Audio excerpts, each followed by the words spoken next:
Баткен облысының аймағында өріктің ақ өрік сорты бішіп, мынантип түшім жиноо өнөктүктөрү кызуу жүрүп жаткан учуру.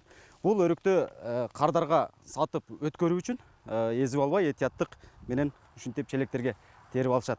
Мислим Камилова ак өрүктү атайын жашиктерге салып сатууга даярдап жаткан учуру. Өрүктүн бул сорту кургатылбайт. Андыктан бышаары менен сатыкка чыгат. Товардык түсүн жоготпоо үчүн этияттык менен терип жашиктерге тегиз жыйноо керек. Ак өрүк эрте бышкандыктан сатуудан түшкөн каражат кийинки кургатылуучу өрүктү жыйноого да жумшалат экен.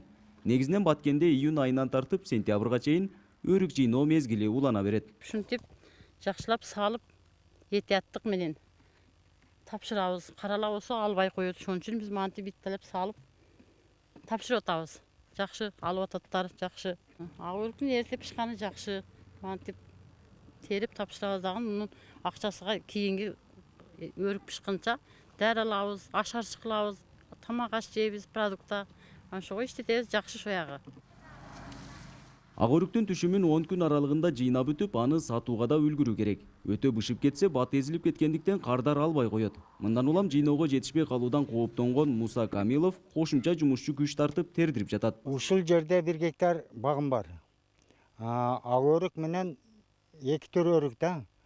Ак өрүк мына пышып калды, сәл өтүп кетсе, пышкандан кийин эч ким албай коет. Ошон үчүн машиналар келген экен, терип тапшырып жатабыз. Пышып кетпесин деп, мына Тажикстандан ашарчыларды алып келип, шу 1 күндүк иштегениге 500 сомдон иштетебиз.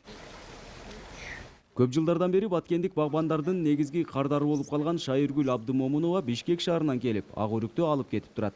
Ал ак өрүктү жеринен сатып алып, андан ары Орусия жана Казакстанга экспорттойт. Былтыркы жылы өрүктүн килограммы 20 сомго багаланса, быйыл 30 сомдон болууда. Өрүктү жылда келип алам. Ушул могу жакта Кызыл Бел деген жер бар. Ал жакта дагы 1 фурам турат. Данный момент ошол жерден да 1 фураны толтуруп атат. Көбүнчө Россияга алып кетебиз. Россиянын Омск деген шаарына барат. 1 фурабыз ошол жака кетет. 1 фурабыз может Казакстанга киреби, Карагандыга деп турабыз. Эми эки жактын баасын карайбыз да. Баткен облусунун аймагында 500 гектардан ашуун аянтты ак өрүк бактары ээлейт. Жалпысынан 10 000 гектарда өрүктүн 20дай түрү өсөт. Мындан жылына 8 миллиард сомдун тегерегинде киреше алынарын багбандар билдирет. Нургазы Жайнаков, Рысбек Мазайыт уулу, Ала Тоо 24, Баткен облусу.